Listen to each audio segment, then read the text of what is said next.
Assalamualaikum warahmatullahi wabarakatuh. Teman-teman, beberapa hari ini media sosial ramai membicarakan peristiwa di Bantul, Yogyakarta.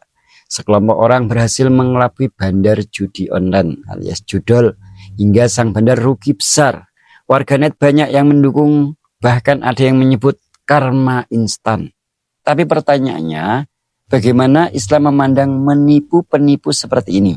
Apakah boleh atau tetap haram? Dalam Islam menipu atau ghishi hukumnya haram tanpa melihat siapa korbannya. Nabi Muhammad SAW menegaskan hal ini dalam sebuah hadis. An Abi Hurairah radhiyallahu anhu anna Rasulullah sallallahu alaihi wasallam marra ala subrati du'amin fa adkhala yadahu fiha fanalat asabi'uhu balalan faqala ma hadha ya sahibatu am qala asabatu sama ya Rasulullah qala afala ja'altahu fawqa du'ami hatta kayyarahun nasu man ghasya falaysa minni. Hadis riwayat Muslim yang di akhir kurang lebih artinya barang siapa menipu maka ia bukan dari golongan kami.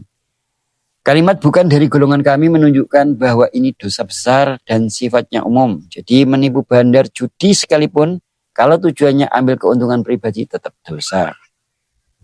Namun ada beberapa konsep lain dalam Islam yang disebut dengan khid'ah, strategi licik yang dibenarkan untuk tujuan syar'i. Bedanya khid'ah bukan untuk ambil keuntungan pribadi, tapi untuk menghentikan kemungkaran. Contoh, diperbolehkan menipu daya dalam peperangan. Nabi Muhammad SAW bersabda, Al-harbu khud'atun. Perang itu adalah tipu daya, hadis riwayat Bukhari. Imam Al-Ghazali dalam kitab Ihya Ulumuddin menjelaskan, fal kidbu fihi mubahun in kana tahsila dzalikal qasdi mubahan. Wajibun ingkanal maksud wajiban. Artinya, bohong itu boleh jika tujuannya mubah dan wajib jika tujuannya wajib, seperti menyelamatkan nyawa seorang muslim. Jadi kalau tipu daya digunakan untuk memutuskan rantai kemungkaran seperti judi online tanpa mengambil keuntungan pribadi, ini masuk kategori yang diperbolehkan. Kalau kita lihat kasus Bantul ada dua kemungkinan. Satu, kalau niatnya hanya ingin meruntuhkan sistem bandar judi agar tidak merusak masyarakat, ini lebih dekat ke amar ma'ruf nahi mungkar. Dua, kalau niatnya ambil keuntungan pribadi dari uang haram, hukumnya tetap haram.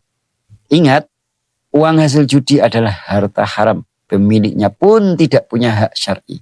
Tapi meski haram, uang itu juga tidak boleh dimanfaatkan seenaknya untuk kepentingan pribadi. Harus ada mekanisme secara syar'i, misalkan dialihkan untuk kepentingan umum atau dimusnahkan. Islam memberi lampu hijau untuk menipu penipu hanya jika tujuan utamanya adalah menghentikan kemungkaran, bukan untuk kepentingan pribadi. Cara yang digunakan tidak melanggar syariat lain. Harta yang didapatkan tidak dimanfaatkan untuk kepentingan pribadi, murni duniawi, tapi diarahkan untuk kemaslahatan umat. Kalau melanggar 3 poin ini, pelakunya jatuh pada dosa yang sama, yakni menjadi penipu baru. Makanya strategi ini harus dijalankan oleh pihak yang punya otoritas atau bersama aparat, bukan perorangan yang asal bertindak. Kalau tidak, bisa kacau dan malah melanggar hukum negara. Jadi kesimpulannya, menipu apalagi untuk kepentingan pribadi hukumnya haram walaupun korbannya adalah pelaku maksiat.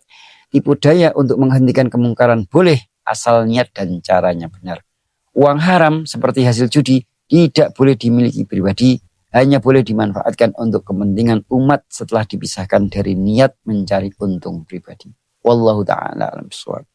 Semoga kita bijak dalam memandang persoalan ini dan tidak tergesa-gesa membenarkan tindakan hanya karena korbannya salah.